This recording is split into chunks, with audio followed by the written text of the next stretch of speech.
कौन सी सीरीज? अरे अरे उस सूरत के मुंह से बोलना रे, सुन। जो बोर्ड पे लिखे हुआ है ते मनुष्य और दलिंदर चेहरे देखने से पहले मैं मर क्यों नहीं गया सवेरे से पहले। मैं इतने अच्छे से इस पॉइंट को बता, 3 दिन में सालों तुमको इलेक्ट्रॉनिक कॉन्फ़िगरेशन और जो रूल्स ऑफ एक्स्ट्रा स्टेबिलिटी और उसके अंदर 2 एलिमेंट का आपको 30 एलिमेंट तक की अब कॉन्फ़िगरेशन आता है। पहले दिन पूछा था आपको सोडियम का इलेक्ट्रॉनिक कॉन्फ़िगरेशन 2,8 कॉमन, वो हल्का इलेक्ट्रॉनिक कॉन्फ़िगरेशन कोई नहीं पूछता उसको, कुत्ता भी नहीं पूछता उसको इलेक्ट्रॉनिक 12 के अंदर। ये एक्चुअल कॉन्फ़िगरेशन है। अब आपको मेरे ख्याल से अब्बो प्रिंसिपल डायग्राम होमवर्क करेगा, अब डायग्राम बना जाएंगे क्या फिर? दूसरी बात ये कि इलेक्ट्रॉनिक कॉन्फ़िगरेशन अब 30 तक की निकालते आएंगे क्या?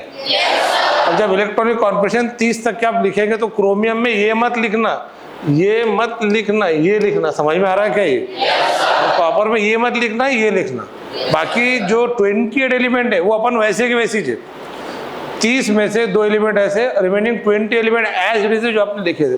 तो अब आपको एक नया और असाइनमेंट दे रहा हूँ, ये 30 इलेक्ट्रॉनिक कॉन्फ़िगरेशन आपके रजिस्टर में दोबारा फेयर लिखना है। और आपने पहले लिखे थे और उसमें 2 एलिमेंट गलत हो गए थे।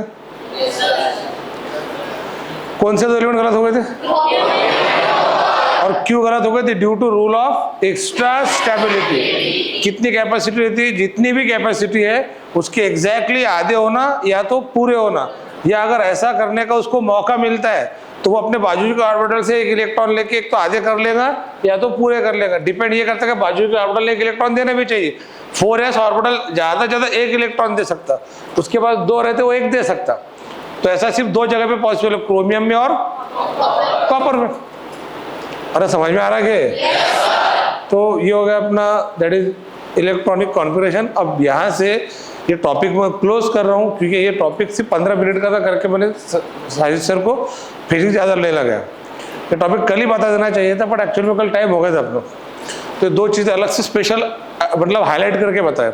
अब मंडे से ये होगा क्या, इसमें के जो कुछ बच्चे हैं कल उनको हम सॉर्ट आउट करेंगे बैच 1 के हिसाब से और रिमेनिंग बैच 2। तो बैच 2 के अंदर ऐसा कोई क्राइटेरिया नहीं है कि बिल्कुल बैच 2 में 95-98% की बच्चे जिन्होंने लेट एडमिशन ली। तो बैच 1 बैच 2 भी जो बन रही वो बन रही पहले और बाद में आने की प्रोसीजर पर से, और पहले आके भी जो अच्छे से टेस्ट पे मार्क्स नहीं लिए, मतलब समझ लेना उनको एक बार ब्रिज कोर्स की फिर से ज़रूरत है। बैच 1 बैच 2 बनना, आपका फाइनल बैच का बायोफिकेशन अगले साल होगा जब हम आपको समर की छुट्टियां देंगे। जैसे इस साल हमने क्या करे, जो आपकी सीनियर बैच है उसको 1 साल पढ़ा के हमने टोटल 40-45 चैप्टर कंप्लीट करे। उस पर मैंने उनके 9 टेस्ट लिए finally, 9 test, 3 minor 1 semi major, 3 minor 1 semi major 1 full major. तो फुल मेजर टेस्ट है उनकी कल है, और ये 9 टेस्ट के बाद हमने उसमें से सिर्फ 60 से 70 बच्चों की एक बैच बनाई जिसका नाम दिया एम्स टारगेट बैच, और वो अब बनी उनकी। अब यहाँ से लेकर आगे वो बैच एक तरफ, बाकी बैच एक तरफ। तो अभी आपकी जो बैच 1 बन रही और जो बैच 2 बन रही ये फाइनलाइज होगा अगले मई में, उसके आगे के 10 महीने के लिए। अभी तो आपको मई तक के सबको दोनों साथ में पढ़ना है, सिर्फ बैच अलग अलग इसलिए कर रहे हैं कुछ बच्चे बेसिक पढ़ के भी नहीं आ पा रहा करके उनको सेकंड बैच में दे रहे। तो दोनों बैच के अंदर सेम तरह का टीचिंग रहेगा, सिर्फ डिफरेंस रहेगा 1 महीना टीचिंग का। वो 1 महीने की टीचिंग को अपन अगले 10 महीने के अंदर लेवल करेंगे दोनों बैच को। तो 10 महीने तक के दोनों बैच को हम लेवल करते करते चलेंगे। लेवल होने के बाद मैं भी बता रहा हूँ आपको, मई महीने में आप समझो अभी जून से लेके अप्रैल तक के जो पढ़ाया जाएगा उस पर आपके एक टेस्ट सीरीज रहेंगी। वो टेस्ट सीरीज आपकी रहेंगी 15 से 30 मई के बीच या 20 से 5 जून के बीच, और आपकी जो धुपकाले की छुट्टियां रहेंगी वो 5 मई से 20 में रहेंगी। 15 से अभी बता रहा, सब चीज़ें क्लियर, कैलेंडर ही अपने पास में सीधे से। तो आप दिमाग में मान के चलो कि आप, और उसके बाद जो बैच बनेगी जैसे अभी आपकी सीनियर की बैच बन रही तो 50, 60, 70 बच्चे, और फिर उनको दिन भर यहाँ पे रह के पढ़ाई करना पड़ेगा। उनके डाउट्स के स्पेशल टाइम रहेंगे, और 50, 60, 70 बच्चों में सोचो कितना अटेंशन दिया जाएगा बच्चों को, और वो सब अच्छे बच्चे रहेंगे स्कोर लाने वाले। तो अभी ये जो बैच 1 बैच 2 बन रही है this is not a final, ये आपके एडमिशन पहले और बाद में आने की वजह से 2 बैच बन रही। जो आपका 2 फाइनल बैच बनेंगे वो कब बनेंगे? जून महीने में, अगले जून में, और वो चलेंगे अगले अप्रैल तक के। समझ में आया? आई होप सो कि अपने बहुत सारे बच्चों ने कॉलेज के एडमिशन्स निपट लिए होंगे, क्योंकि मैंने आपको बहुत पहले सजेस्ट किया था कि कॉलेज के एडमिशन क्लास पे करना रहे। अब वो आपको धीरे धीरे इस साल समझ में आएगा, क्योंकि अभी बहुत सारे कॉलेज के रूल बनने वाले हैं। तो जो बच्चों ने आलतू फालतू जगह पे यहाँ वहाँ पे एडमिशन लिए होंगे, अब उनको आने वाले दिनों के अंदर, मैं आपको एडवांस से बता रहा हूँ कि अब उनको तकलीफ क्या होगी वो आने वाले दिनों में समझ में आएंगे। यार ये सब तकलीफ से मैं इसलिए बचाना चाह रहा था। अब जब मैं 2 बैच बनाऊंगा अगले साल, तो फिर जो एक बैच रहेंगे उसको दिन भर क्लास के अलावा यही डब्बा ला के खाना, यहीं रह के पढ़ाई करना है। ये किसके लिए कर रहे हैं? पर आप ही के लिए कर रहे हैं, क्योंकि सबसे मेन सारे आपके पढ़े गए। एक बार अच्छे मार्क्स आ गए, 600 650 आ गए आपका MBBS को, या अच्छा IIT कॉलेज नंबर लगे, फिर देखने का काम ही नहीं, फिर लाइफ में आ गए जॉब। तो अभी भी सुन लो, ये 2 साल आपके एंजॉयमेंट के नहीं है। अपने नर्सरी से लेकर 10वीं तक के जो पढ़े करे वो 1% में आता, और ये 99% में आता। तो सोचो कितना सीरियस लेना चाहिए आपने इसको। आगे आपकी मर्जी। यहाँ पे अपना इलेक्ट्रॉनिक कॉन्फ़िगरेशन खत्म हुआ, 1:2, 2:2, 2:6, 3:3, 3:6, 4:3, 3:10, ये बिल्कुल याद हो जाना चाहिए बच्चों को। कितनी बार लिखे थे? और 25 बार लिख के लाने मंडे के दिन। बस एक लाइन तो लिखना है बस। और ये अगर आपको याद रहा तो फटाफट क्या निकल जाएगा? कॉन्फ़िगरेशन। सिर्फ एक बात ध्यान में रखना कि 2 एलिमेंट है। कौन से?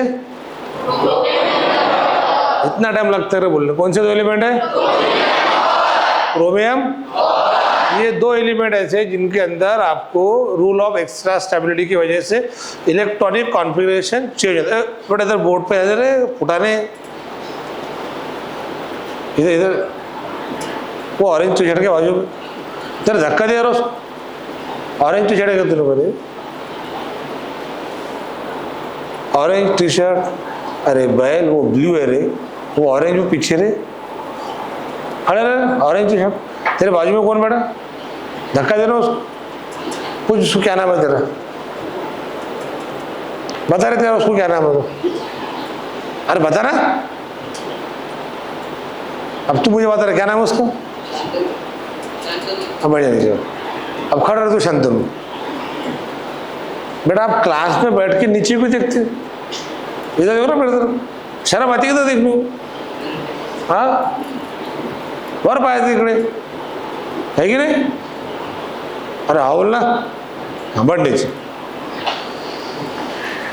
बोर्ड क्लास को एंजॉय करो, पूरी तरीके से ब्लास्ट करो, कॉपरेट करो, हर चीज़ पे ध्यान दो। यहाँ पे जो टीचर बोल रहे हैं वो सुनने के बजाय सुन के इधर देखेंगे उधर देखेंगे। मैंने आपको पहले बोला घर पे आते रहो, बोर्नविटा डब्बा लेके जाओ, 2-2 चम्मच दूध में डाल के पानी में डाल के पियो, उसको थोड़ा सा एनर्जी आएंगी। ध्यान रखें, या तो खाने पीने पे अच्छा डाइट मेंटेन करो, है ना। तो ये सब चीज़ें करो आप इसके अंदर, है ना। एप्पल, फ्रूट्स वगैरह, मांस, मच्छी, मटन, जो भी वेजिटेरियन नॉन वेजिटेरियन है, तो एनर्जी के साथ में आया करो। दलिंदर मनुष्य चेहरे लेके क्लास के अंदर मत आया करो। बड़ा बुरा लगता है जब मैं ऐसे देखता कि 15-16 साल के, 16-17 साल के जवान बच्चे एक आधे बुड्ढों कैसे बैठते क्लास के अंदर आके। कोई बैठने का तौर तरीका नहीं, कुछ नहीं।